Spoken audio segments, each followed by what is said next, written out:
Matunog ang pangalan ni Kai Sotto ngayon, hindi ko nga rin alam kung bakit, pero may nalalaman ako tungkol dito. Ayon nga pala sa Gilas Insider na may plano nga raw si Coach Tim na palabasin ang totoong abilities ni Kai sa pamamagitan ng pinakabagong system na nabuo niya at ngayon pinapractice nilang lahat. Na actually, makikita na natin yan mamaya. Ang system daw na ito ay binubuo ng napakagandang transitioning at mas taring dito si Kai Sotto. May inihanda pala si Coach Tim para kay Kai. Kung sa bagay, kay Coach Tim na rin mismo galing na dapat maging aktibo si Kai sa Gilas dahil ang daming scouts ang nanonood dyan. At halos buong mundo na liga. Naisip ni Coach Tim na ito niya ang pagkakataon ni Kai para sa isa na namang hakbang para makakuha ng NBA contract. Bali tutulungan pala ni CTC si Kai Sotto na maabot ang pangarap niya. Kaya pala sinabi ni Kai na ang dami niyang natutunan mula kay Coach Tim. Ngayon, ito ang pinakabago. Ang Orlando Magic, inimbitahan daw siya ulit na mag-training kasama nila at magkakaroon na naman ng qualification kung pwede ba talaga si Kai.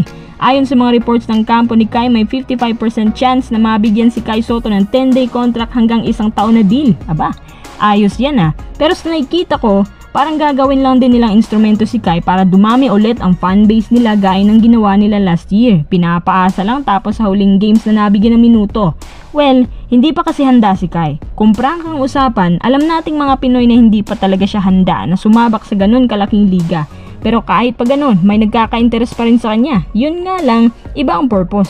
Para sa fanbase lang, depende sa magiging performance ni Kai sa Gilas, malaki pa rin ang chance na makabalik siya sa tracking ng kanyang NBA route. Madiin ang pagsasala ng mga players para makapasok dyan at kailangan ni Kai ng lakas at speed para naman makasabay at hindi magmukhang Barney sa court.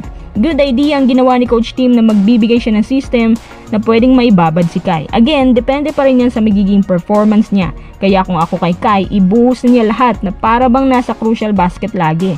Hindi naman natin hinahype si Kai, pero magandang balita na kahit mabagal siya, pero may nagkaka-interest pa din. Ayon sa pinakabagong interview niya, dahan-dahan lang daw muna ang mga hakbang niya at titingnan daw niya kung anong mga posibleng mangyari pagkatapos ng kanyang Gilas stint.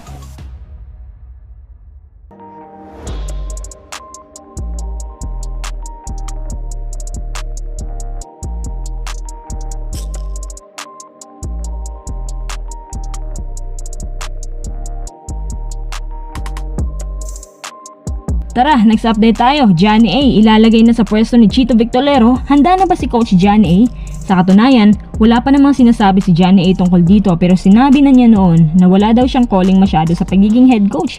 Hindi raw kasi mataas ang pasensya niya pero willing naman siya kapag nagkataon na siya ang piliin. Pero ang trabaho yan ay hindi madali kasi kapag ganun pa rin ang Magnolia, biglang si Johnny A na naman ang sisisihin. Kung willing naman siya na tanggapin ang trabaho, agad naman itong ipapasa sa kanya. Pero duda ako na agad mangyayari yan dahil si Coach Chito nagbigay na isang title sa Magnolia. Kumbaga, medyo may napatunayan na siya konti as a coach pero matagal-tagal na rin since nung nagkampiyon sila, diba?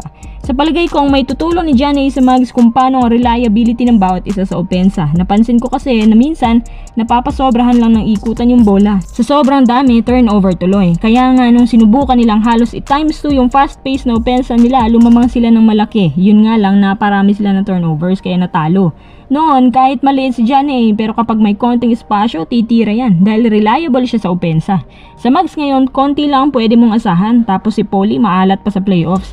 Kaya may haka-haka na ititrade na rin siya kasama ni Calvin sa Northport. Kulang na lang sabihin ng Magnolia na ngayon, nagre-revamp sila habang hindi pa nagsisimulang next conference. Talagang totohanin na ng Magnolia ang seryoso na sila sa mga hakbang para sa huli hindi sila mag-i-intro boys. So sobrang uhaw ng Magnolia sa title, halos gagawin na nila lahat maliban dito sa kanilang coaching. Dahil kapag ayaw pa ni Johnny A humawak, Chito Victorero pa rin.